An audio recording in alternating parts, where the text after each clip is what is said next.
Então, bom dia a todos. Vamos continuar com a nossa aula de propagação de ondas de rádio, fazendo aqui uma rapidíssima revisão do que a gente viu na aula passada. Então, na aula passada, continuando a caracterização dos desvanecimentos de pequena escala e assumindo que o modelo de Clarke é adequado para fazer o estudo, lembrando que o modelo de Clarke tipicamente é utilizado em ambientes urbanos, onde você tem uma quantidade grande de componentes multipercursos chegando até o receptor, vindas, né, de diferentes direções em torno do receptor, o receptor em movimento.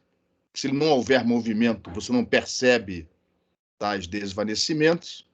E aí, utilizando a distribuição Rayleigh, na aula passada a gente aprendeu como utilizá-la para obter o número de desvanecimentos por unidade de tempo, onde geralmente essa unidade de tempo é o segundo, abaixo de um certo limiar de potência, que aqui foi caracterizado, descrito com a ajuda do envelope correspondente, né, a amplitude desse, enfim, a amplitude do envelope, né?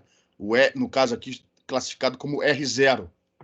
Então, lembrando que no nosso modelo harmônico temporal, um tom senoidal com amplitude A corresponde a uma potência média dado pela amplitude ao quadrado dividido por 2. Então, se o limiar é descrito pelo envelope R0, é porque a potência correspondente é R0 ao quadrado dividido por 2. E além do número de vezes abaixo do limiar por segundo, também calculamos o tempo médio de duração de cada desvanecimento abaixo deste mesmo limiar R0. E as fórmulas estão aqui. São fórmulas simples, né? Porque o integrando da integral de probabilidade é tranquilo, dá para resolver a integral no braço em termos dessas exponenciais que aparecem aqui. E vamos só lembrar, né, que no argumento da exponencial, vai aparecer sempre esse R0 ao quadrado dividido por 2 vezes sigma g ao quadrado. Então, como acabou de ser dito, R0 ao quadrado sobre 2 é o limiar de potência, e sigma g ao quadrado, lembra que, segundo o modelo do Clarke, é a potência média no ponto de recepção, naquele local. Então, através dessa razão entre potências, a gente consegue obter tais valores. E não se esqueçam, diferentemente do modelo de sombreamento log normal, aqui os valores de potência não entram em decibéis, e sim em watts ou miliwatts. Como é uma razão entre potências, se você não errar nas dimensões, no final fica um valor adimensional. E aqui nesse parêntese é a raiz quadrada daquele argumento, né? E aí resolvemos alguns problemas, um ou dois, bem tranquilinhos. E no finalzinho da aula, a gente mudou o cenário. A gente agora continuamos tendo um cenário tipicamente urbano, com um monte de componentes multipercursos chegando em torno do receptor, porém, numa certa posição, por exemplo, num cruzamento entre duas grandes avenidas, onde o espaço em volta fica um pouco mais aberto, de repente existe a possibilidade ali de você ter uma componente mais intensa. Essa componente mais intensa pode até ser o próprio raio direto ou até um sinal que vem canalizado por uma das avenidas. Então, você tem uma componente mais intensa, bem mais intensa que as demais. E aí, nessa situação, a gente viu que a distribuição Rayleigh não é mais utilizada para fazer tratamento estatístico. Por causa desse termo mais intenso, a gente acaba chegando numa distribuição diferente, distribuição de Rice. Então, a gente, para aproveitar o que foi feito anteriormente, as demais componentes multipercurso, nós continuamos tratando através daquele somatório de componentes, separado, né, em componentes em fase, TC, componentes em quadratura menos TS, acrescentada agora desse sinal mais intenso, com uma amplitude A diferente das demais, né? Maior do que as demais. Para facilitar o tratamento, ao invés de colocar aqui uma fase arbitrária no argumento dessa senoide, né? A gente, sem perda de generalidade, a gente vai colocá-la em fase com a componente TC, com o termo TC, o termo em fase, sem perda de generalidade. Essa fase arbitrária não vai mudar o tratamento estatístico do problema. E aí, nessa situação, a descrição do envelope passa a ser essa daqui, ó. Aparece esse termo A somado ao TC. Óbvio que se esse A for nulo, ou seja, se essa componente mais intensa não existir, você vai recair no caso anterior. Sendo o A diferente de zero, o tratamento estatístico tem uma densidade de probabilidade diferente da anterior, que vai ser a distribuição de Rice. Aí a gente fez o tratamento, vou andar mais rápido, porque a gente já viu isso bem rapidamente na aula passada. Tratamento estatístico é o mesmo, TC e TS continuam sendo assumidas variáveis aleatórias gaussianas, com média nula, variância sigma g ao quadrado, só que agora sigma g ao quadrado não é mais a potência média do sinal na posição do receptor. Seria a potência média do sinal se a componente direta, aquela amplitude A, não estivesse presente. Tá? Mas, de qualquer maneira, o tratamento estatístico continua o mesmo. A componente direta não é tratada como uma variável aleatória, mas ela afeta na hora que você faz a transformação de variáveis, já que o seu envelope é raiz quadrada de x mais a ao quadrado mais y ao quadrado, onde aqui o x faz o papel do TC e o y o papel do TS. E aí, quando você substitui, aparece esse termo aqui, ó, no argumento da exponencial, que não aparecia antes. Consequentemente, o resultado é diferente. Tá? São duas integrais. A gente, para ficar só com a probabilidade em termos do envelope R, a gente tem que resolver, avaliar a integral em psi. Só que agora o integrando depende de psi. Consequentemente, a integral fica mais complicada. E aí, se você procurar numa tabela de integral ou usar algum software permita você avaliar tal integral, você acaba chegando nessa expressão para integral em psi. Ela depende dessa função i com ordem zero. Essa função i com ordem zero é a função de Bessel modificada de ordem zero. E é possível, né, ver, mostrar, observar nos livros de matemática que essa função, quando o argumento é zero, vale 1. Ela vale 1 quando o argumento é zero. Consequentemente, você já percebe, ó, que se o A for zero, a integral da 2π, você vai cair na distribuição de Rayleigh. Então, a distribuição de Rayleigh pode ser interpretada como um caso particular da distribuição de Rice, quando esse parâmetro, essa amplitude A, for nula ou tender para zero. E, logicamente, que essa função de Bessel modificada modifica bastante os resultados. A integral que te dá a probabilidade, ela já não sai mais no braço bonitinha. Mas não tem importância, você pode resolver a integral no computador, numericamente.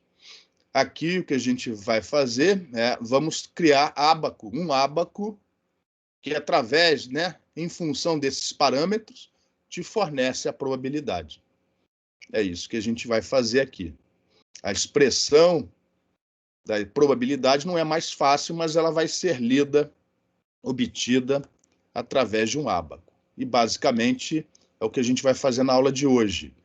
É obter o tal ábaco de probabilidade, resolver mais um probleminha ou dois, e depois mostrar como fazer o cálculo do número de vezes que o limiar é cortado e o tempo médio de duração de cada limiar, como a gente já tinha feito com a distribuição de Rayleigh. Qual é o objetivo? A gente fez tais cálculos com a distribuição de Rayleigh. Hoje vamos fazer com a distribuição de Rice.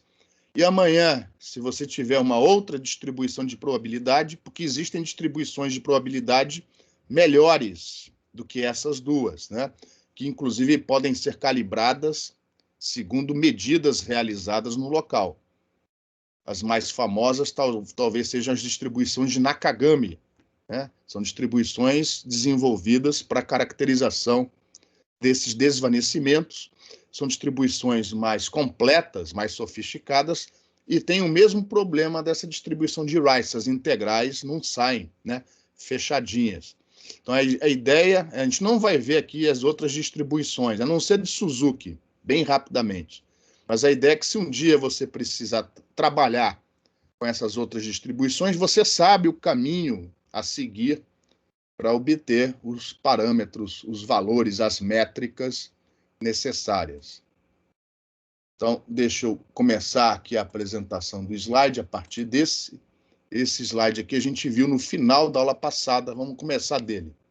Então, está aqui, ó, nossa distribuição de Rice, que, a não ser pela presença dessa função de Bessa modificada, é muito parecida com a distribuição de Rayleigh. Na verdade, a distribuição de Rayleigh é igual a essa, trocando essa função de Bessa modificada de ordem 0 por 1, que é o valor que ela tem quando o A tende para 0. E, logicamente, quando o A tende para 0, esse A some daqui também, do argumento da exponencial. E aí a probabilidade do envelope ser menor do que um certo limiar é dado por essa integral aqui, ó. Essa integra de 0 até R0. Se você quiser a probabilidade desse envelope ser maior do que o limiar, é só você integrar de R0 até infinito. Só que não precisa, porque se você tivesse valor, a outra probabilidade é simplesmente o complemento dessa daí. Porque isso aqui já está normalizado para que essa probabilidade dê 1 quando a integral é feita de 0 até o infinito. E aí, observe o seguinte, que existe um parâmetro a mais, que é essa amplitude A, que obviamente não aparecia na distribuição de Rayleigh. Consequentemente, nós precisamos definir um parâmetro a mais para fazer a caracterização dessa probabilidade aqui, ó. E esse parâmetro, segundo o livro-texto, é esse parâmetro KR aqui, ó. O que é KR? KR é A ao quadrado dividido por 2 vezes sigma G ao quadrado. Vamos lembrar que A ao quadrado dividido por 2 vai ser a potência média da componente mais intensa sozinha, enquanto que sigma G ao quadrado é a potência média do sinal sem a componente direta. Então, essa é a definição do KR, é a razão entre essas duas potências, a potência média da componente mais forte, mais intensa sozinha, dividida pela potência média do sinal sem a componente direta, sigma G ao quadrado. E no ábaco, que a gente vai mostrar daqui a pouco, esse valor, né, você tem que fornecer em dB. Então, você faz o cálculo das potências em watts, em miliwatts, tira a razão, e aí você calcula o 10 log dessa razão. E esse vai ser o nosso parâmetro KR em decibéis. E aí, resolvendo essa integral aqui, ó, para diferentes valores de K e diferentes valores de R0, você obtém o ábaco desta página aqui, ó. Nós temos aqui, na vertical, é a probabilidade do envelope ser menor do que o limiar. E aqui eu seguindo, né, o que aparece nos livros, geralmente esses valores são fornecidos numa escala logarítmica. Então é isso que eu estou fazendo aqui, ó. 1, 10 elevado a menos 1, 10 elevado a menos 2, 10 elevado a menos 3, numa escala logarítmica. Em função de dois parâmetros. Em função de 10 log disso daqui, ó, que é isso daqui? Repare, isso daqui que aparece no argumento aqui embaixo do logaritmo é R0² dividido por 2. Bom, R0² dividido por 2 é a potência média do limiar associada ao R0. Dividido por σg² mais A² sobre 2. Σg² é a potência média das componentes multipercursos sem a direta, enquanto que A² sobre 2 é a potência média da componente direta sozinha. Então, forçando um pouquinho a barra, A² sobre 2 mais σg² vai ser interpretado como a potência média total do sinal naquela localidade. Então, aqui entra, em dB, a razão entre essas potências. E cada uma dessas curvas aqui representa, em dB, ó, o valor do KR. É o KR em dB. Então, temos aqui o KR nulo, que corresponde em dB a menos infinito, o KR menos infinito. Isso aqui corresponde à distribuição de Rayleigh, em vermelho. A gente só não mostrou esse gráfico antes, porque as equações eram tão simples, né, baseadas em exponenciais, não precisava de um ábaco para fazer aqueles cálculos. Então, esse aqui em vermelho é quando o A é igual a zero e, consequentemente, o KR em dB é menos infinito. E aqui tem outros valores de KR, 3 dB, 6 dB, 8 dB, 10 dB, 15 dB. Se o seu valor do KR em dB não estiver aí, você vai ter que forçar a barra e fazer aí uma extrapolação. Então, dado o valor disso daqui em dB e dado o valor do KR, aonde os dois se encontram, você puxa uma reta aqui na horizontal e lê o valor da probabilidade. Em relação a esse ábaco, e ao que foi dito até o momento, alguma pergunta?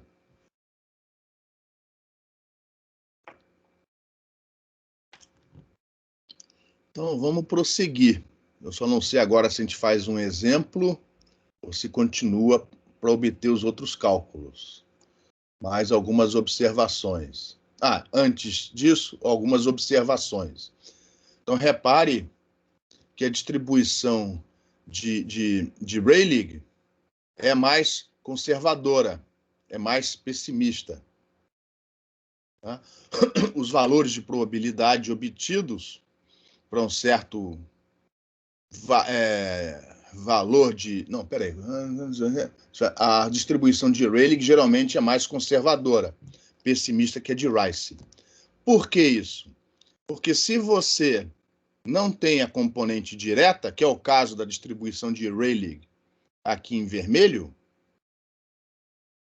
como as demais componentes multipercurso têm mais ou menos a mesma amplitude, quando você tem esse somatório aleatório entre as demais componentes, você acaba tendo posições, né? Ou, como está em movimento, instantes de tempo, onde quase todas elas se adicionam, somam de tal maneira ao sinal ser quase nulo. Umas estão em fase, outras estão em quadratura de fase, ou em oposição de fase, melhor dizendo, de maneira que, no final, o sinal, nesses instantes de tempo, possui desvanecimentos profundos, como é o caso aqui, ó. O caso ilustrado nesse gráfico é para o K, aquele parâmetro K, que aqui eu chamei de KR, né, igual a zero. Na medida em que aparece uma componente direta mais intensa do que as demais, ela tende a dominar. Por exemplo, se a componente direta fosse a única, você teria um nível de sinal estável, que não tem interferência, não tem mais ou menos, não tem interferência ora construtiva, ora destrutiva. Então, na medida em que esse parâmetro K vai aumentando, ou seja, na medida em que o A vai aumentando, a tendência é que os desvanecimentos fiquem menos intensos, como é o caso aqui, ó. E, consequentemente, a probabilidade de você estar abaixo de um limiar diminui. É isso que está acontecendo.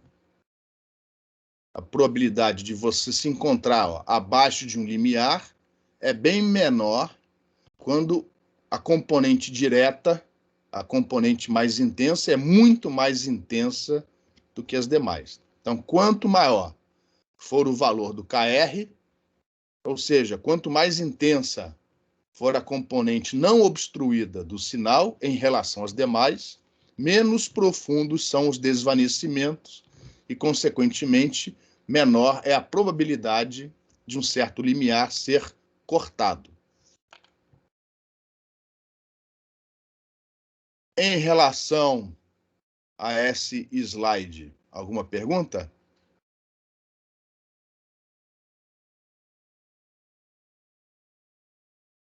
Então, vamos prosseguir.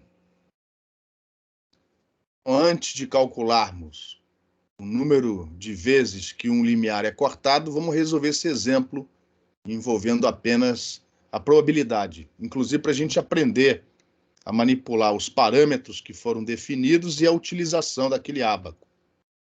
Então, seja um canal de rádio, onde o envelope do sinal recebido é modelado como uma variável aleatória Rice. A potência média no local é de menos 100 dBm. Então, repare, a potência média no local é a potência total, incluindo a componente direta, mais intensa. Então, essa potência em dB, né, em decibéis, é de menos 100 dBm. Só que a gente precisa também de informação de como a componente direta se comporta em relação às demais. Então, essa informação vem a seguir. A potência do sinal não obstruído, ou seja, aquela componente mais intensa, é 10 vezes maior do que a potência das demais componentes multipercurso. Ou seja, dentro desses menos 100 dBm, você tem lá uma parcela, que é a da componente direta, que é 10 vezes maior do que o resto. Então, essa informação vai ser importante. Isso daí é o que vai definir o valor do nosso parâmetro K. Continuando, precisamos fornecer o limiar. Então, determine a probabilidade do sinal ser mais intenso. Ó, a probabilidade aqui é complementar.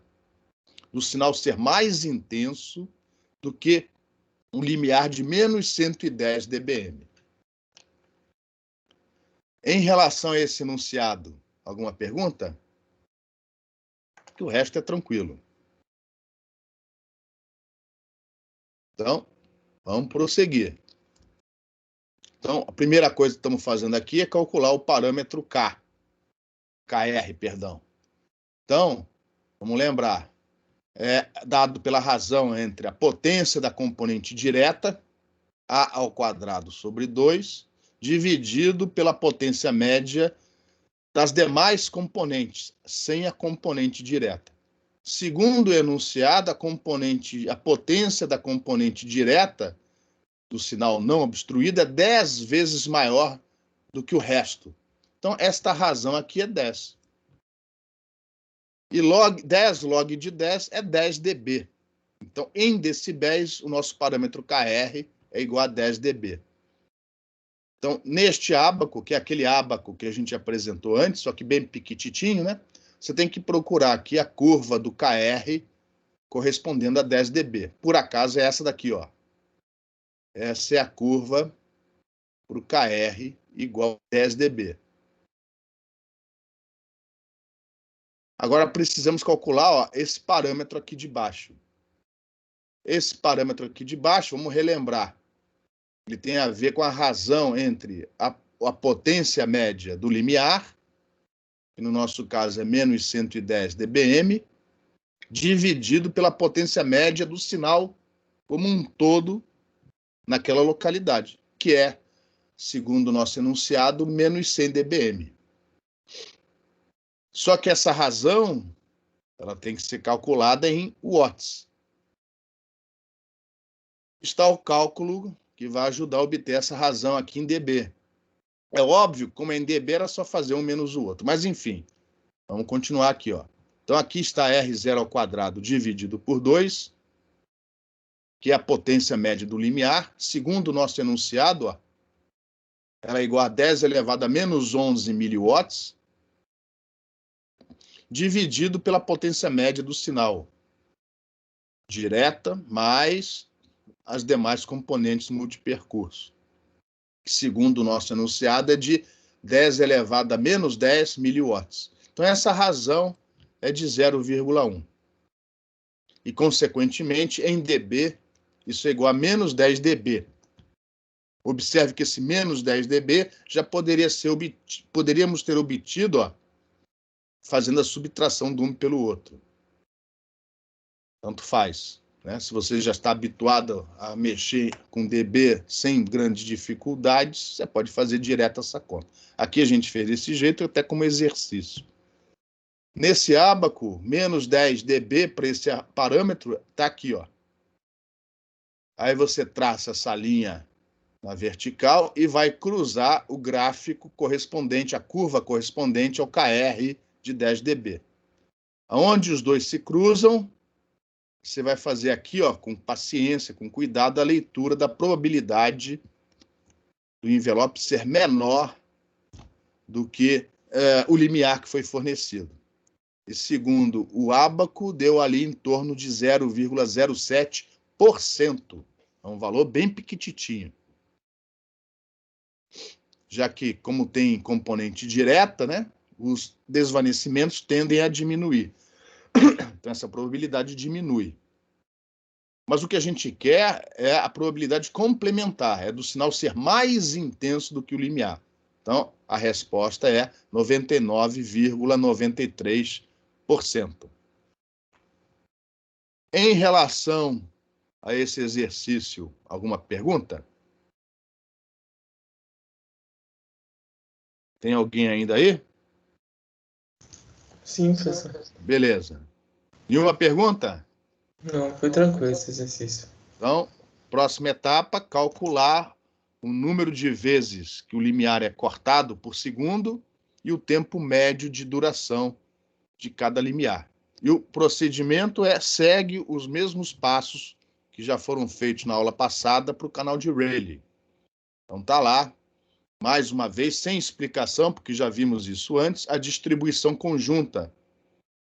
Como a gente precisa da derivada temporal do envelope, a gente começa, né, com os parâmetros, ou as variáveis aleatórias TC e TS, e as suas derivadas temporais, que, mais uma vez, vão ser caracterizadas, para não carregar, né, na notação, para ficar tudo pequititinho, esse pontinho aqui em cima vai representar tal derivada. Por que o A não aparece aí? Porque a componente direta A é tratada como se fosse algo determinístico. Então, ela não é uma variável aleatória. Consequentemente, na probabilidade conjunta, né, continua sendo a mesma já definida antes. Todas essas variáveis aleatórias gaussianas, com média nula, TC e TS com variância sigma g ao quadrado, enquanto que as derivadas, a variância é sigma g ao quadrado vezes kv ao quadrado dividido por 2. Então, o A, a amplitude A da componente não obstruída, não aparece aí, mas ela afeta o envelope.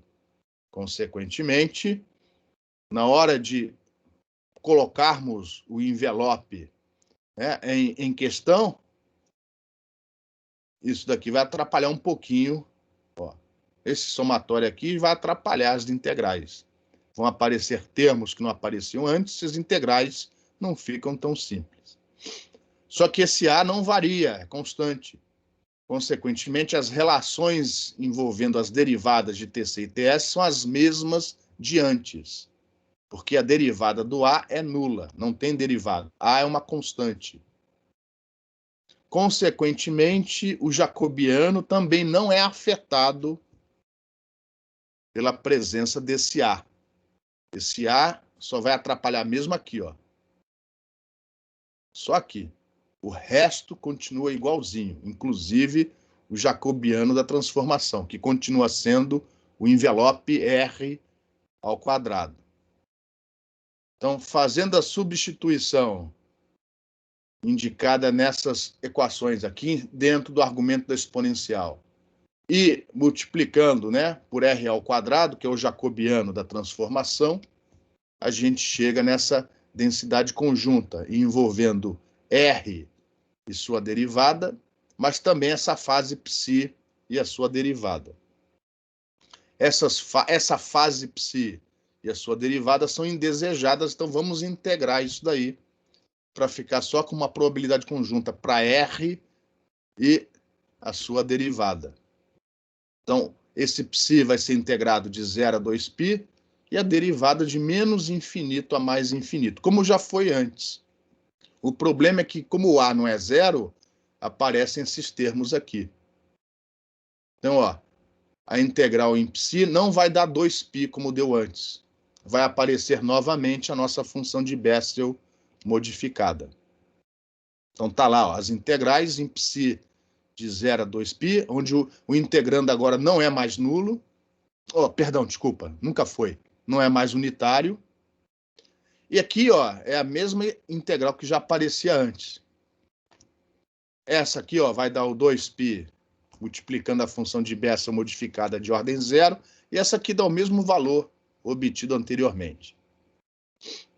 Você obtém essas integrais aí ou com a ajuda de uma tabela de integrais ou usando, né, softwares como o Matemática para realizar essas integrações aí. E aí chegamos na nossa probabilidade conjunta de R e sua derivada R ponto. É igualzinho à expressão anterior, não fosse a presença, ó, exceto pela presença dessa função. Lembrando que quando o argumento é zero, isso aqui vale 1, e pela presença desse A ao quadrado aqui. E aí, para obter a quantidade de vezes que o limiar é cortado por segundo, a gente precisa avaliar essa integral. É o valor esperado da sua derivada, vezes a densidade de probabilidade, dado que o envelope é igual a R0, ou seja, dado que você está na posição do limiar. E aí você tem que contar quantas vezes isso é positivo ou negativo. Aqui a gente está assumindo o cálculo para positivo. Então a integral é de 0 a infinito. Se você estivesse contando as vezes que a derivada é negativa, a integral seria de menos infinito a zero. Mas como você pode mostrar que isso daqui é uma função par, acaba que os dois dão o mesmo resultado como tinha que ser, né? O que sobe desce, o que desce sobe. Então a contagem pode ser ou pelas vezes que a derivada é positiva ou pelas vezes que a derivada é negativa. Essa integral daqui, ó, depois que você passar as constantes para fora, vai virar isso daqui. Essa integral sai no braço. Mais uma vez, você vai ter que buscar isso numa outra referência. E você chega numa expressão que, se não fosse pela presença da função de Bessel modificada de ordem zero e pela presença desse azinho aqui, ó, ao quadrado, é a mesma expressão obtida antes. Como essa função de Bessel modificada, ela não é uma função trivial, você vai ter que fazer esse cálculo, por exemplo, ou usando o MATLAB. O MATLAB já tem essas funções pré-programadas dentro dele. Ou usando matemática, idem. Ou pegando um livro de matemática e torcendo para que você tenha essa função tabelada. Se eu não estou enganado, no livro do Abramovitz e Stegun, você tem essa função aí tabelada. Você encontra valores próximos, né, para fazer o cálculo. Em relação a essa expressão, alguma pergunta?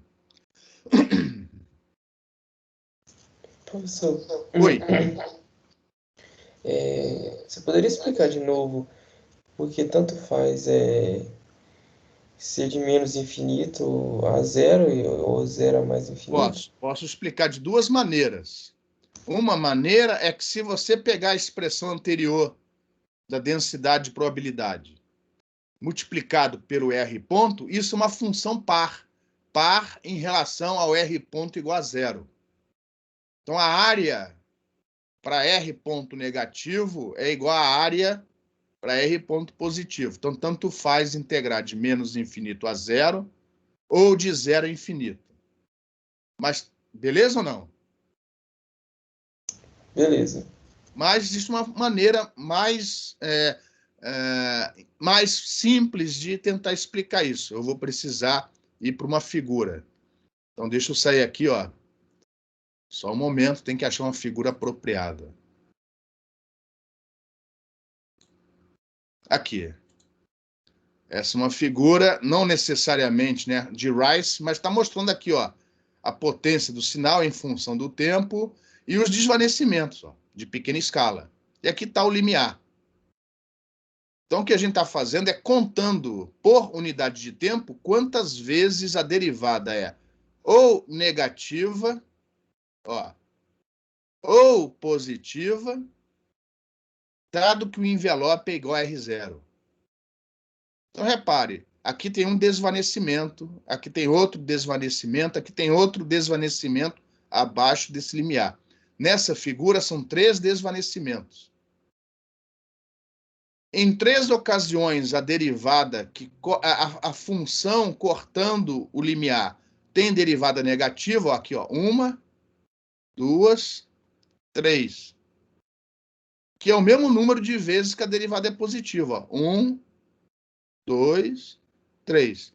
Então, para estabelecer se houve desvanecimento ou não, você pode contar tanto quantas vezes a derivada é negativa ou quantas vezes a derivada é positiva, dado que o envelope tem o valor do limiar R0.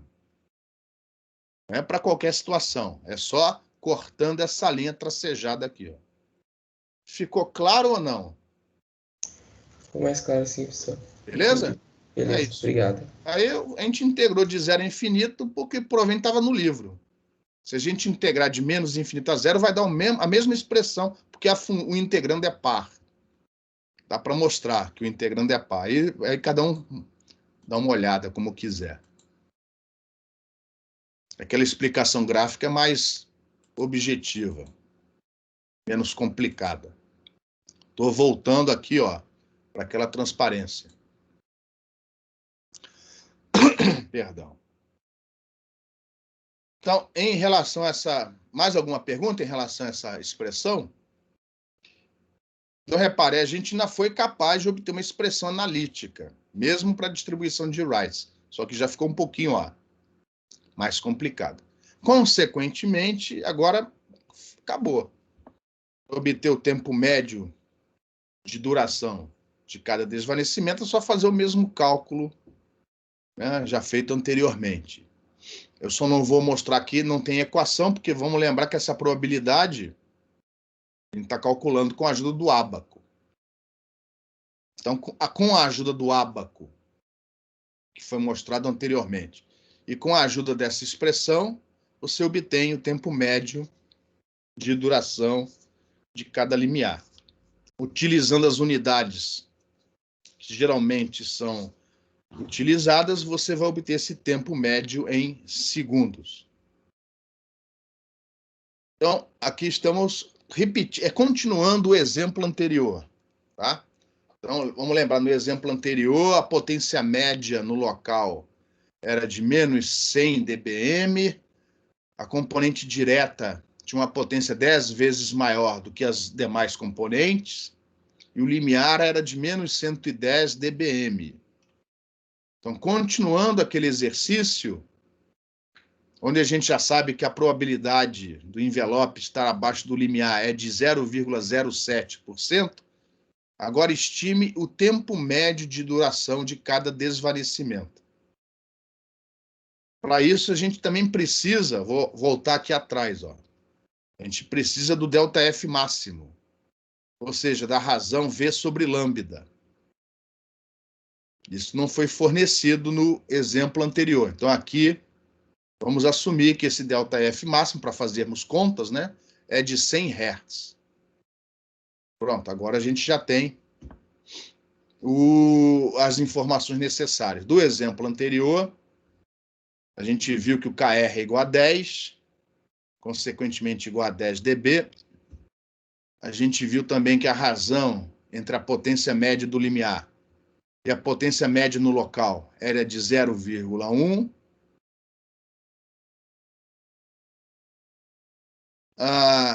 Consequentemente, a gente, com esses dois resultados,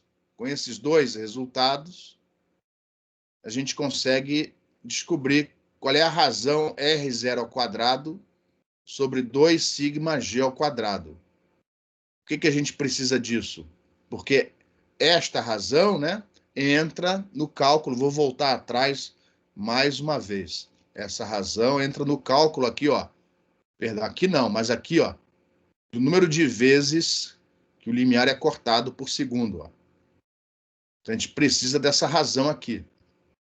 Então, essa razão ela é obtida com essas duas informações. Destas duas informações, você chega nessa relação aqui, é só reescrever isso desta forma. E, consequentemente, que aquela razão vale 1,1. E a raiz quadrada dela, que é o que a gente precisa, é a raiz quadrada de 1,1. Esse valor já tinha sido obtido do exemplo anterior. Ele foi lido através do ábaco. Então, não vou repetir o ábaco aqui de novo. Deu 0,07%, ou, que é o valor que a gente precisa aqui, 7 vezes 10 a menos 4. Consequentemente, aqui está a fórmula para o cálculo do NR0, onde o ΔF máximo é de 100 Hz. Essa razão aqui, ó, é a raiz de 1,1. O argumento dessa exponencial você consegue obter, ó, com a ajuda destes parâmetros. E o chato aqui, ó, é o aparecimento dessa função de Bessel modificada aqui. Isso aqui não tem jeito. Isso aqui você vai ter que calcular usando um software como o MATLAB ou então lendo numa tabela. Aqui, então, eu vou ser obrigado a fornecer esse valor para você. Sem esse valor, você não faz o cálculo. Tá? Então, substituindo os parâmetros, nós chegamos, ó, nessa expressão, onde o valor da função de Bessel modificada de ordem zero com este argumento, isso tem que ser fornecido de alguma maneira. Então, aqui eu estou fornecendo. Aí vocês já viram que eu fui irônico, né? Coloquei aqui 6 casas decimais. É porque eu provavelmente calculei isso com a ajuda do MATLAB. Então, está lá o valor, 120,16. E quando você fizer as contas, né, repete essas contas para ver se não está errando. Se você está sabendo fazer o cálculo direitinho, deu 0,48 vezes por segundo. Conhecida a probabilidade, conhecida as vezes que o limiar é cortado por segundo, a gente calcula o tempo médio de duração, 1,47 milissegundos. Em relação a esse exemplo, esse exercício, alguma pergunta?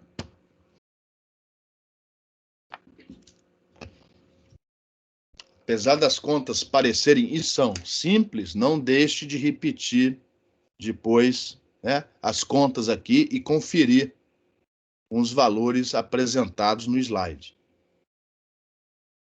Então, se eu não estiver enganado, essencialmente essa é o que temos para ver da distribuição de Rice. E vamos agora mostrar mais uma distribuição, embora a gente não vá fazer contas com essa distribuição, né? De novo, o objetivo aqui, a gente vai fazer contas com a distribuição de Rayleigh, com a distribuição de Rice, e indicar que existem distribuições melhores, inclusive distribuições de Nakagami, que podem ser ajustadas baseadas com medidas que você faz naquele ambiente. Só que são distribuições mais complicadas, as fórmulas, né? As integrais, você já não consegue mais resolver no braço, então você tem que resolver isso numericamente, com a ajuda de ábacos, etc, etc. Então, não vamos falar aqui das distribuições de Nakagami, mas eu vou falar aqui na distribuição de Suzuki, que surgiu antes da, se eu não estiver enganado, antes da do Nakagami, que eu vou mostrar, né, apresentar, porque ela envolve conceitos que a gente já viu antes. Então, ela é interessante, né, didaticamente por causa disso. Um dos problemas que nós temos nesses modelos do Clarke, que nos ajudaram a fornecer as distribuições de Rayleigh e de Rice, é que a potência média no local ela é assumida constante. Aquele sigma g ao quadrado, ele é assumido constante. Mas vocês se lembram, né?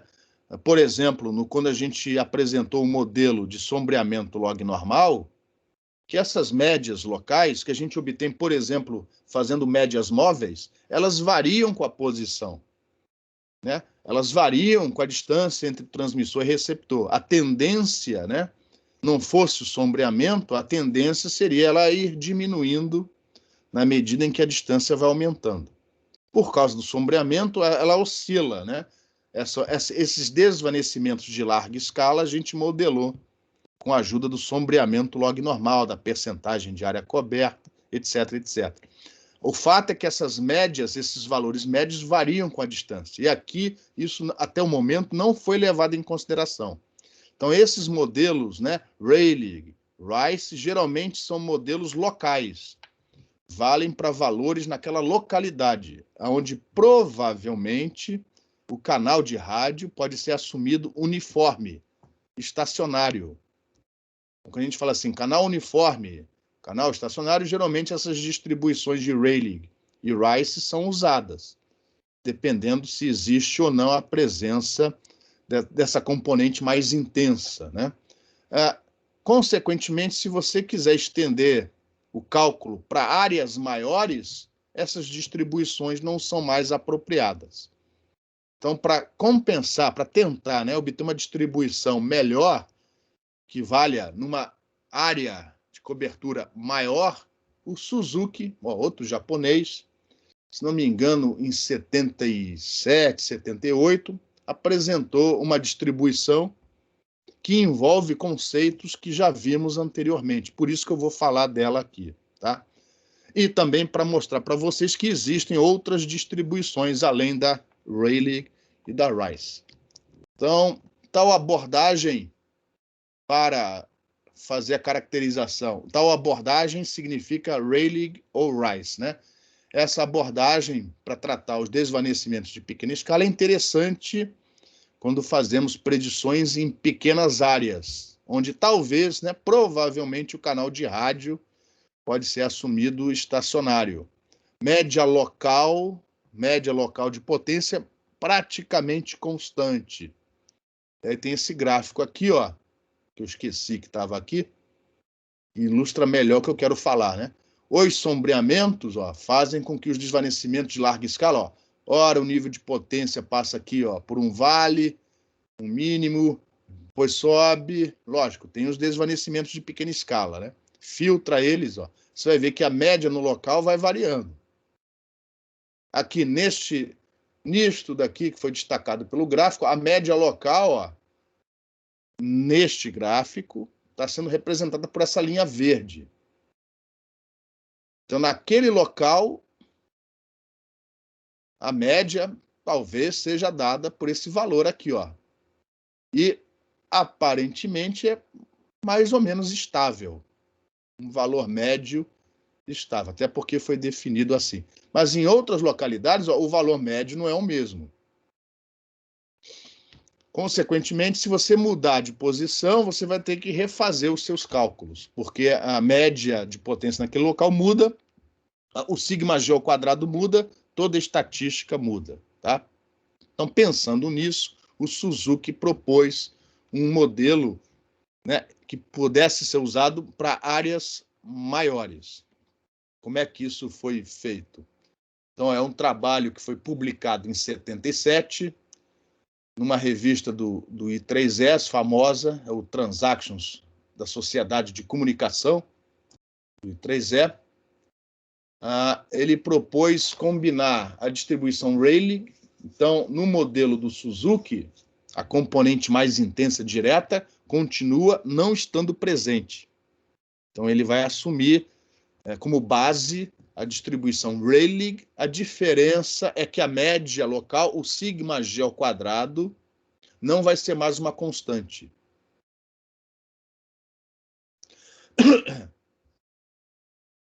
Então, está aqui a nossa distribuição Rayleigh, como já foi mostrada antes, tá? Onde agora o sigma g vai ser tratado também como uma variável, por isso que ele aparece aqui, ó. É a probabilidade de distribuição de probabilidade, né? Para o envelope R, dado sigma g. Né? Lembrando que esse sigma g ao quadrado, segundo o modelo Rayleigh, é a potência média do sinal naquela localidade. E aí ele vai tratar esse sigma g também como uma variável. Esse é o modelo do Suzuki. E para isso, ele vai adotar o modelo log normal. Ele vai assumir que essa variância sigma g ao quadrado varia segundo o modelo que a gente viu anteriormente, log normal. Ou seja, ele está combinando as duas coisas. Ele está combinando o que a gente viu para a segunda prova com essa teoria que a gente está vendo agora para o tratamento dos desvanecimentos de pequena escala. E aqui eu estou tomando a liberdade de usar essa...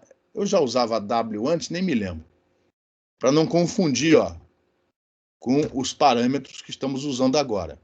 E cuidado, hein? Lembra que no modelo de sombreamento log normal, o desvio padrão sigma, eu estou usando aqui sigma e aqui sigma g para não confundir um com o outro. Isso aqui não tem nada a ver com esse. E aqui embaixo, ó, esse valor é dado em dB, em decibéis. Cuidado com isso, tá? Então, W, segundo o nosso modelo log normal, vamos lembrar, W é a potência média no local. Então, esse W aqui, ó, vai estar associado a esse sigma g ao quadrado. Só temos que tomar cuidado que aqui é tudo em dB, enquanto que aqui não. Então, esse W não é igual a sigma g ao quadrado. Se eu não estou enganado, o W vai ser igual a 10 log de sigma g ao quadrado. Mas eles estão relacionados, e a gente vai enfiar com o valor do dB devidamente tratado. Basicamente, o que a gente vai fazer é enfiar isso aqui dentro. E essa vai ser a distribuição do Suzuki.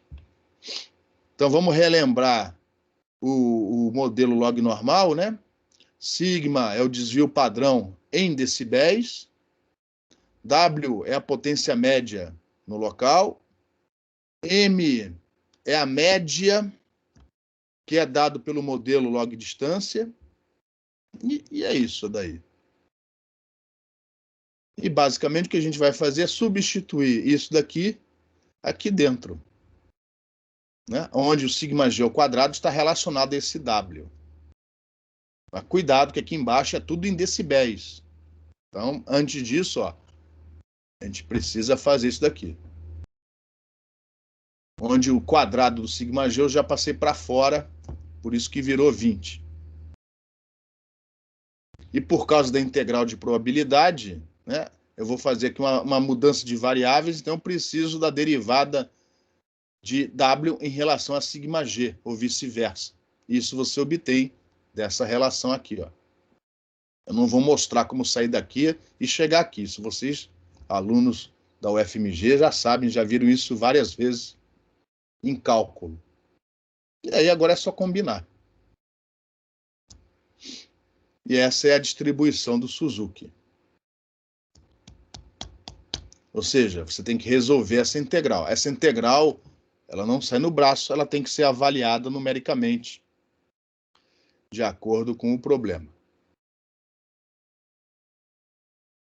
Então, ela assume que a potência média no local, né, varia em função da distância, tratando isso estatisticamente com a ajuda do modelo de sombreamento log normal. Nós não vamos resolver nenhum problema utilizando, não vou cobrar isso de vocês também. É só para mostrar que existem outras distribuições. Tá? Como fazer para achar a probabilidade do envelope ser menor? número de vezes que o limiar é cortado por segundo, tempo médio de duração de cada desvanecimento, você vai fazer igualzinho como você fez anteriormente, só que usando essa distribuição. E, consequentemente, nem essa integral, nem as outras são avaliadas no braço. Você vai precisar resolver as duas integrais no computador. Né? E se eu não estou... Eu nunca trabalhei com essas distribuições, mas parece que esse integrando é bem comportado. Ou seja, ele cai para zero rapidamente. Então, eu acho que você não precisa, apesar do limite ir para infinito aqui, ó, você não vai ter... As pessoas geralmente não têm muitos problemas para avaliar essa integral numericamente. Aqui está aqui embaixo, o integrando é bem comportado. Se o integrando fosse mal comportado, ia ser uma dor de cabeça, mas aqui no caso parece que não é. E além da distribuição de Suzuki, existem outras. Eu até menciono aqui, ó, Nakagami, eu não sei se é ordem M ou tipo M, enfim, são onde você ajusta esse M segundo o ambiente. Existem outras distribuições, a gente não vai estudá-las aqui no curso, mas se você um dia tiver que trabalhar com elas, o procedimento é parecido com o que a gente viu até o momento. Em relação à distribuição de Suzuki, alguma pergunta? Ô, pessoal, vocês estão mudos hoje, hein? Então, o que eu vou fazer aqui agora é fazer um pouco de propaganda. Tá tranquilo, Oi? Pois não? Tá tranquilinho, é só dando o retorno da questão. Beleza, obrigado. Então, o que eu vou aproveitar agora é fazer, né, sobrou bastante tempo, é fazer propaganda das pesquisas que eu e o Cássio, o professor Cássio, realizamos no nosso grupo de pesquisa, que é o grupo GAPTEM, né, Grupo de Antenas, Propagação e Teoria Eletromagnética. Então, vários trabalhos orientados dentro do GAPTEM, em particular pelo professor Cássio. Os únicos alunos que eu orientei são esses dois últimos aqui, ó. Todos os outros foram orientados pelo professor Cássio. Então, entre outras coisas, né, a gente trabalha com caracterização de canais de rádio e também com antenas, né? Então, esses são trabalhos que têm a ver com a tentativa, né, de, utilizando modelos numéricos ou assintóticos, traçado de raios, né, obter parâmetros, né, para fazer a caracterização do canal de rádio.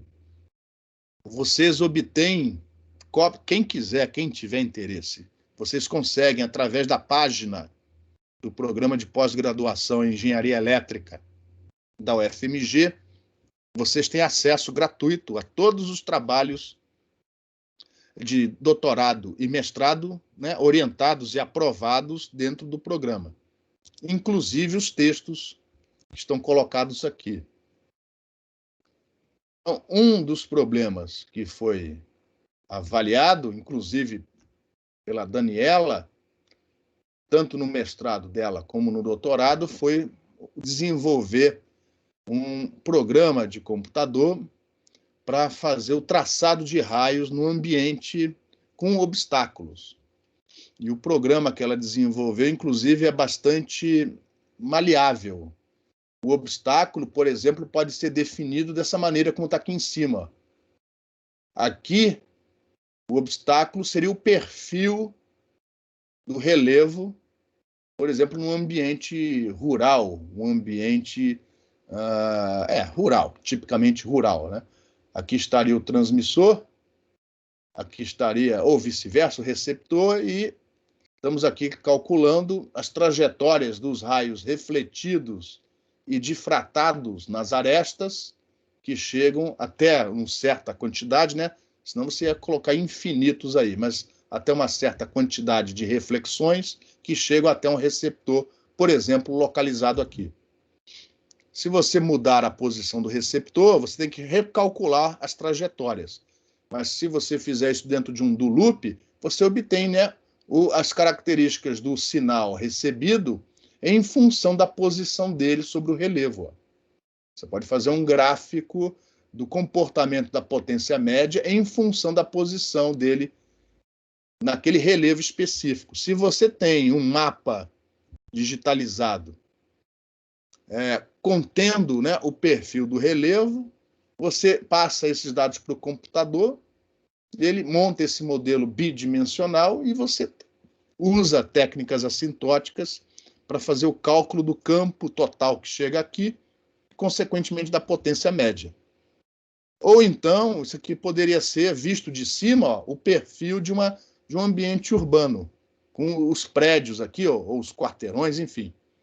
E você tem um transmissor, por exemplo, o transmissor aqui, o receptor aqui, e você, usando esse algoritmo, acha todos os raios, todos não, né? Porque senão seriam infinitos. Os raios até uma certa quantidade de reflexões que são refletidos e difratados até chegarem aqui no receptor. Você vai rastreando cada um deles e vai obtendo o campo que chega no receptor de cada um. Aí você vai somando isso vetorialmente. E você, então, consegue calcular a potência média naquele local. Se você fizer um do loop e for mudando a posição do receptor e repetindo os cálculos, você tem aí um mapa sobre uma área do comportamento médio, né, dessa potência, por exemplo, assumindo uma portadora pura, sem sinal, sem modulação, sendo transmitida. E como é que ela chega aqui, ó, no receptor? E aqui está um resultado, se não me engano, inclusive tirado da tese ou da dissertação de mestrado da Daniela. Não é o mesmo ambiente, né? É um outro. Ela colocou o transmissor aqui nessa posição branquinha, ó, esse pontinho branco, e pondo o receptor, né, em várias posições aqui, ela levantou essa distribuição. Cores mais avermelhadas é o sinal mais forte. Cores mais azuladas é o sinal tendendo para zero. E aí ela consegue ver aí, em particular, quais são as regiões que são mal cobertas, né, cobertas de maneira ineficiente por causa da posição escolhida para aquele transmissor. Ela comparou, inclusive, com dados mostrados na literatura. Isso aqui é um exemplo. Durante muito tempo ele foi usado. É uma região no centro da cidade de Ottawa, no Canadá, com valores medidos, né, para duas situações. Uma aqui ao longo dessa rua, Laurier, em vermelho, onde o transmissor está aqui, ó. Aí um carrinho foi passando nessa rua, se tudo correu bem, com velocidade constante, e o nível de potência para cada posição foi obtido. E uma outra situação, que é nessa rua Banks, onde o transmissor está aqui, ó. Inclusive, essa situação tem uma coisa interessante, tem uma hora que o raio direto está presente, ó. Quando o carrinho passa por essa interseção, ó, o transmissor, o raio direto está presente. E aí isso foi medido, isso aparece, né, em artigos, e aqui está o gráfico para essa rua Laurier, essa daqui, ó, essa situação aqui. Em preto, em azul, perdão, ó, são as medições que a gente obteve com a ajuda do artigo. Ó. Então, em azul, ó, é o comportamento da potência. No caso, não é a potência, é a atenuação em dB, em função da distância, em função da posição do receptor, perdão, em função da posição do receptor ao longo dessa rua. Não é em função da distância ao transmissor, porque, por exemplo, aqui a distância vai diminuindo, aqui a distância é mínima e depois ela aumenta, né? Então, é em função da posição do nosso receptor ao longo da rua. E quanto mais para cá, ó, quanto mais para cá estiver mais longe do transmissor ele está. Por isso que você vê, a partir de uma certa posição, a nítida queda da potência, ou melhor, da atenuação, o aumento da atenuação com a distância, porque aqui o gráfico está invertido. Ó. Aqui é menos 70, aqui é menos 150. Então a atenuação está aumentando na medida em que você se afasta. Aqui a atenuação foi definida com sinal trocado, é isso. E em preto, linha tracejada, é o valor que ela obteve fazendo a simulação no computador, usando traçado de raios. Ah, que beleza. Ah, tem umas discrepâncias? Tem. Até porque tudo isso aqui foi tratado como sendo um bloco sólido. Aí, anos mais tarde, usando o Google Street, a gente vê que muitos desses prédios têm um vão grande por debaixo. Então, essas discrepâncias é porque a gente não modelou os prédios, provavelmente porque a gente não modelou os prédios corretamente. A gente assumiu aqui uma caixa de sapato sólida, enquanto que muitos desses prédios, né, nos Estados Unidos, no Canadá, tem esses vãos grandes, tem árvore, nada disso foi modelado. Mas, de uma maneira geral, repara, a gente consegue uma boa concordância. Esse tratamento, se a modelagem for bem feita, é lógico que ela vai te dar resultados, né, melhores do que os modelos estatísticos que a gente acabou de estudar. O problema é que é uma técnica computacionalmente pesada, né, e você precisa simular caso a caso.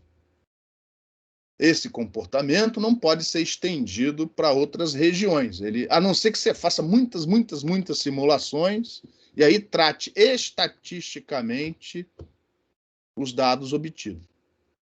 Então, na pior das hipóteses, isso daqui, de repente, pode servir para evitar de fazer medida. Conhecido o ambiente, as posições das antenas, ao invés de você medir lá no local, você traz isso para o computador. E desde que a técnica seja boa, você utiliza isso como medida. E aí faz o tratamento estatístico que a gente acabou de fazer em cima dos valores medidos.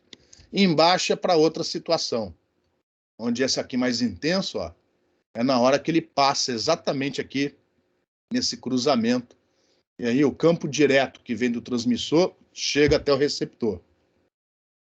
Aí, a partir daí, quanto mais para cima o seu receptor estiver, mais afastado ele está. A tendência é a atenuação ir aumentando.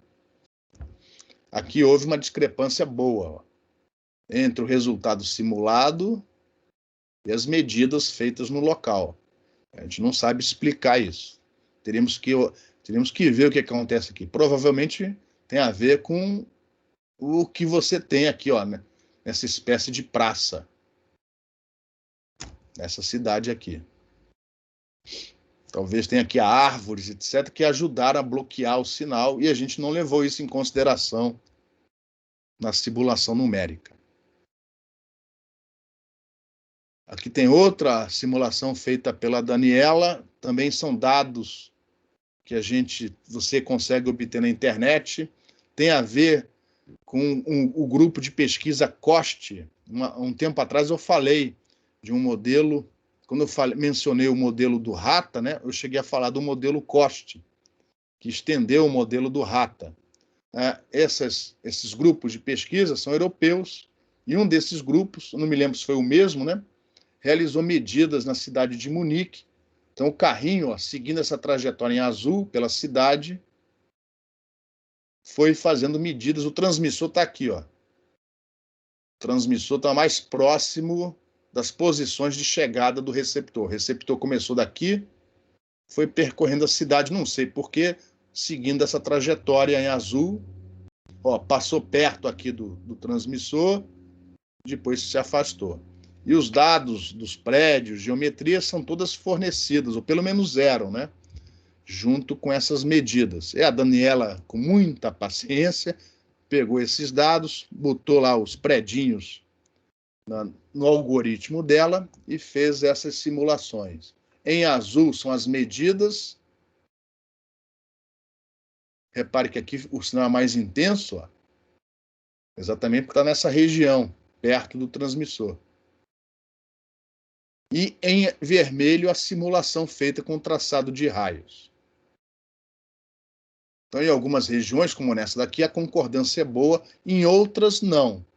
Mas, mais uma vez, a gente não sabe, né, como é que é realmente a região, se tem árvore, se não tem. A Daniela simplesmente pegou os predinhos e assumiu que era um cilindro com as dimensões, né, da seção reta fornecidas pela planta baixa, que estava na página É o mesmo corte, ó, o 231. Ó. Em relação ao traçado de raios, alguma pergunta? Tem duas perguntas, professor. Por favor. Você podia voltar naquele primeiro slide com os raios traçados? Esse? Esse. Ah. Tipo assim, esses raios têm variabilidade? Por exemplo, quando o carrinho tá andando, tem uma variabilidade ou, tipo assim, seria só o raio traçado e ele é constante? Perdão, os raios, as trajetórias são calculadas para o carrinho, né, para o receptor parado. Ah, sim. Aí Ele, você mexe na posição do receptor, calcula tudo de novo. Entendi. Por aí. Entendi. E a segunda pergunta, você sabe dizer, tipo assim, mais ou menos, quantos raios você precisa para descrever um ambiente? Não precisa tantos assim, não. De cabeça, não vou saber te dizer. Mas, geralmente, a gente, logicamente, uma vez o algoritmo pronto, ela colocou lá, sei lá, até 5 reflexões e 3 difrações. Enfim, ela estabeleceu lá um limite. Mas, com certeza, foi um limite muito maior, né? Uma quantidade de raios muito maior do que o necessário. Entendi. Se a gente tivesse cortado, então, provavelmente, porque o que acontece? Toda vez que você tem uma difração numa aresta, né? Quando a frente de onda bate na aresta, por exemplo, no gume de faca, lembra do gume de faca? Uhum. Aquela energia, ela espalha em todas as direções. Então, o que sai dali e vai naquela direção específica que eventualmente atinge o receptor, é uma parcela muito pequena da potência incidente. Então, toda vez que difrata, a intensidade do campo diminui drasticamente.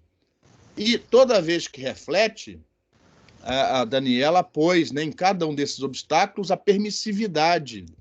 Não é um condutor perfeito. Então, uma parcela da potência é perdida por refração, uma parcela é transmitida para dentro do obstáculo.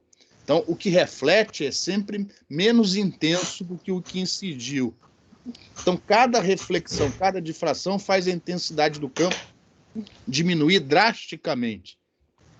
Então, na verdade, a gente não precisava de todas essas componentes aqui. A gente poderia ter calculado com bem menos. E provavelmente o resultado final não ia ser muito diferente desse. Mas como a gente não sabia, a gente estava experimentando, ela jogou aí uma quantidade grande. Mas não precisa de tanto raio assim, não. Entendi.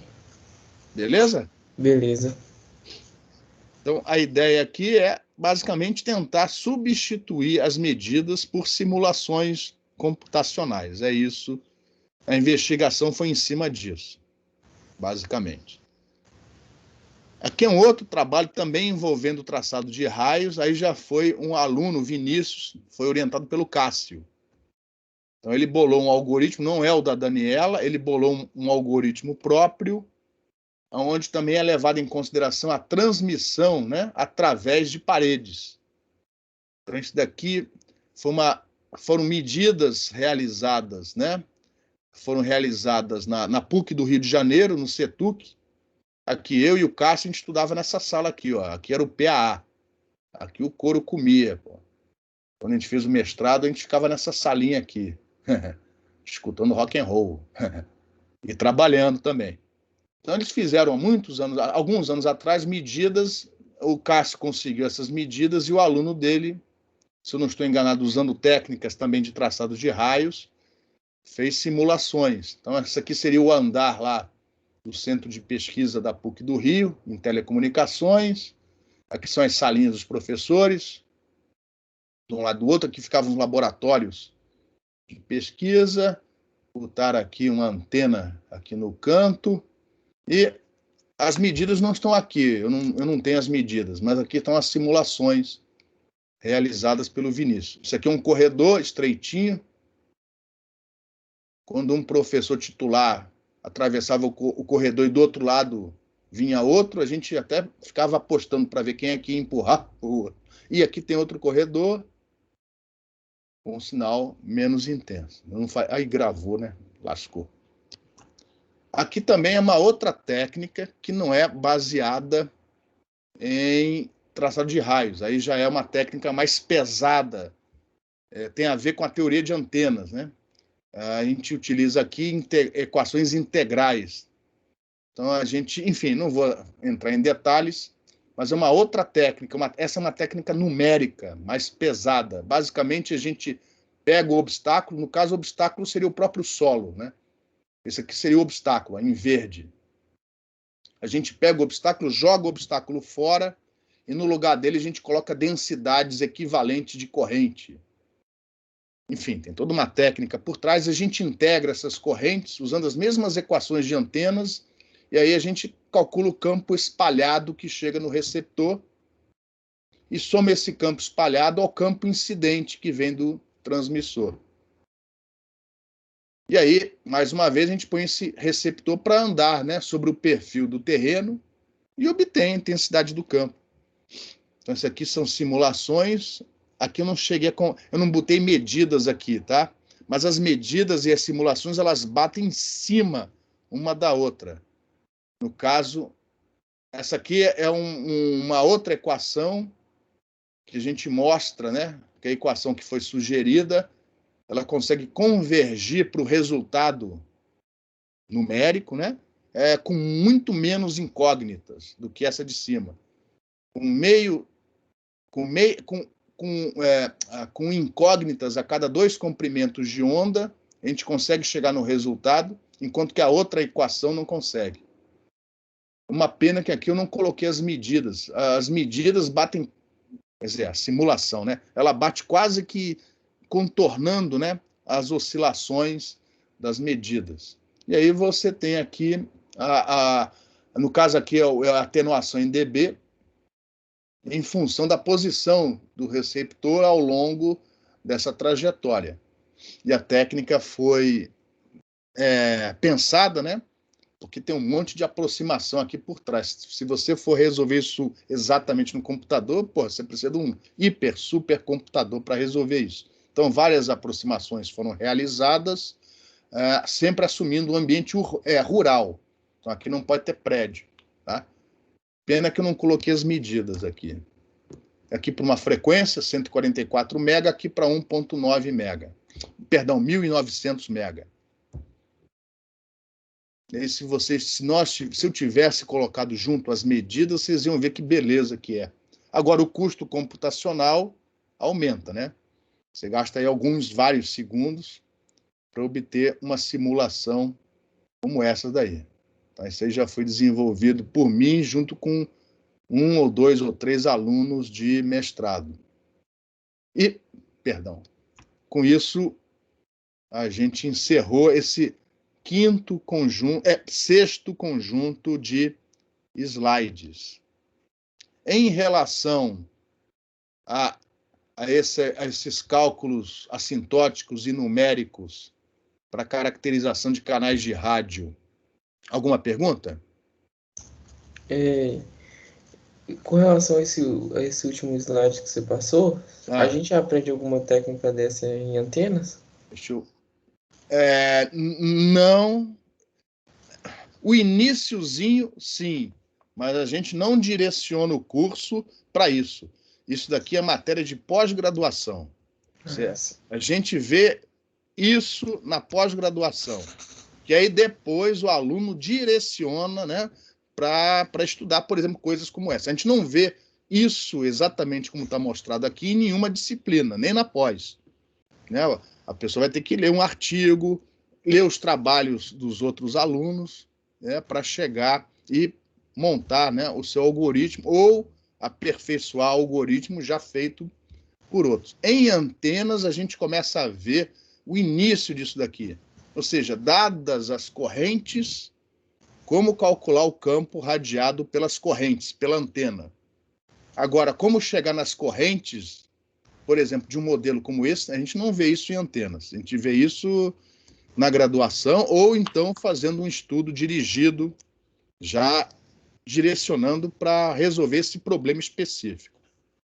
Mas em antenas, você vê o iniciozinho, né? Dadas as correntes, dada a distribuição de corrente, porque a antena, no fundo, ela vai ser representada por uma distribuição de corrente. Você tem lá um pedaço de arame, uma distribuição de corrente, aquele negócio, a corrente oscilar para cima e para baixo, que ele irradia. Antigamente o pessoal não acreditava nisso, mas o Hertz provou que é verdade. Então irradia, e aí você consegue, né, botando uma variação nessa corrente, levar essa informação a longas distâncias. Isso a gente vê em antenas. Agora, a técnica para fazer este cálculo daqui que é apresentado embaixo, a gente não vê, a gente vê isso na pós-graduação. Entendi. E mais uma pergunta, só de curiosidade mesmo. Uhum. Em antena são 75 horas, né? Isso, são 60. 3 horas teóricas, exatamente. E 2 de Isso. prática. Isso. Na prática, a gente utiliza algum software para. Software, inclusive um software baseado no método dos momentos. É um software que a gente usa, um software muito bom, que é disponibilizado gratuitamente na internet. E o que a gente faz nessas simulações? Vocês põem, com a ajuda do software, né, a geometria daquela antena específica, dipolo, antena IAG, antena helicoidal, etc., e faz a simulação. E a ideia é que isso complemente aquilo que você vê na teoria. Ainda mais se essa quarentena continuar, né? Vai ter que ser mesmo tudo remoto, né? Software. Aí, no caso do laboratório de antenas, não há muito sofrimento, porque seria baseado em software mesmo, né? Enfim, mas é baseado em software, simulação. E é um programa que você baixa na internet e põe no seu computador. Entendi. Obrigado. Nada. Então, eu vou aproveitar que faltam aí 20 minutos, vou gastar só um pouquinho, a aula já praticamente terminou. Só um momentinho. Para só introduzir o último conjunto de transparência. Já está praticamente terminando o semestre. Então, agora, nesse último conjunto de transparências, a gente vai se preocupar com a dispersão temporal. Então, até a aula de hoje, a gente estava preocupado com a dispersão espectral, caracterização do tempo de coerência, desvanecimentos de pequena escala, mas se o sinal não for faixa estreita, pode ser que essa caracterização que a gente fez até o momento não seja suficiente. Então, pensando em sinais mais banda largas, a gente vai adotar a análise temporal do sinal. Que vamos lembrar, num ambiente com multipercurso, a fase, né, o comportamento do sinal que chega até o receptor, em particular a sua fase, depende, entre outras coisas, da distância da trajetória percorrida. E, se você lembrar da análise fasorial, né, tem aqui um E elevado a menos JKR, que vem multiplicando o fasor do seu campo eletromagnético, onde o R é a distância que é percorrida desde o transmissor até chegar no receptor. E aí o problema é que, além de cada percurso ter a sua distância R particular, essa distância R vem multiplicada por K, a constante de propagação. E lembra que K é ômega raiz de μ epsilon. Ou seja, esse K varia com a frequência. Então, se o canal de rádio, se o sinal transmitido tiver uma largura espectral suficientemente estreita, talvez, analisando uma única frequência, provavelmente aquela frequência no meio do canal, ou seja, a frequência da portadora, né, pode ser que isso seja suficiente para você obter os principais parâmetros que vão ajudar você a dimensionar o seu enlace, o seu link. Tá? Mas se o sinal for um pouco mais banda larga, e a tendência hoje em dia é cada vez, né, sinais digitais com muita informação, cada vez mais banda larga, pode ser que a análise numa única frequência não seja suficiente. E aí a gente precisa complementar a caracterização que foi feita até o momento. A boa notícia é que nenhuma das técnicas estudadas até agora, apesar de todas elas serem baseadas, né, na transmissão de uma portadora pura, uma senoide pura, monocromática, sem modulação, Apesar disso, essas técnicas não são jogadas fora. Todas continuam sendo empregadas com um certo cuidado, mesmo na caracterização de canais de rádio mais banda larga. O que acontece é que o estudo, a caracterização, precisa ser complementado. E a gente vai começar a ver aí isso nesse conjunto de transparências. Nós, entre outras coisas, vamos estar interessados na dispersão temporal. E para isso, né, pensando numa análise, lógico que a gente não vai fazer exatamente assim, é só a ideia, tá? Mas, por exemplo, se você quer analisar uma faixa de frequência maior, qual o sinal que você deve transmitir? Qual o sinal que você deve ter na entrada do seu sistema que vai continuar sendo suposto linear? É uma pergunta.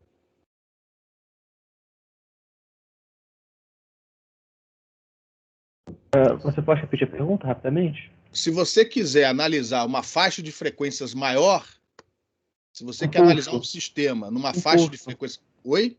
Pulso. Exatamente, né? Um pulso, ou idealmente um impulso, né? Se você transmitir, jogar na entrada, né? O seu sinal de entrada for um impulso, e se o sistema for linear, você obtém a resposta impulsional, né? Na saída daquele sistema. E com isso, se você aplicar lá a transformada de Fourier, de Laplace, você tem a função de transferência daquele seu canal. Na prática, você não precisa do impulso, né? Porque os nossos canais não têm largura infinita. Eles têm uma largura limitada. Pode até ser banda larga, mas a largura é limitada. Então, a gente vai agora transmitir pulsos. Ao invés de uma senoide, nós vamos assumir que o sinal transmitido é um pulso, ou um trem de pulsos, onde o pulso tem uma certa largura temporal.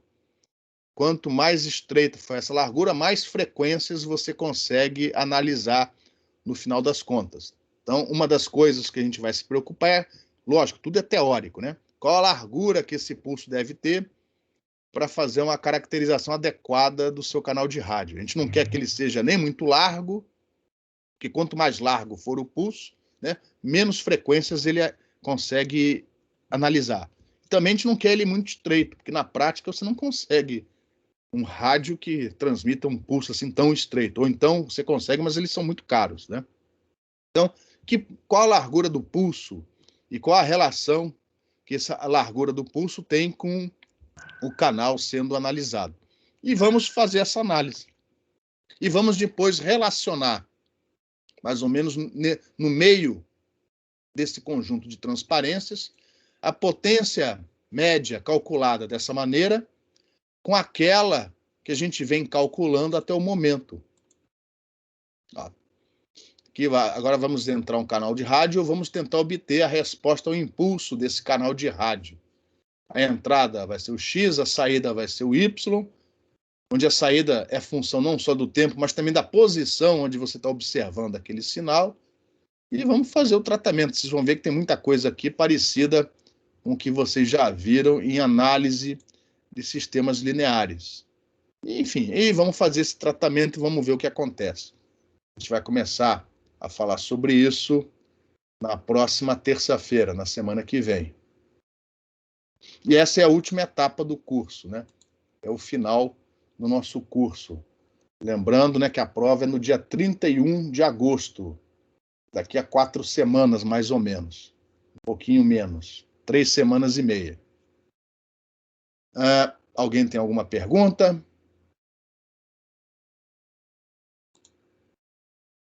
Então, eu vou parar aqui, ó, a gravação.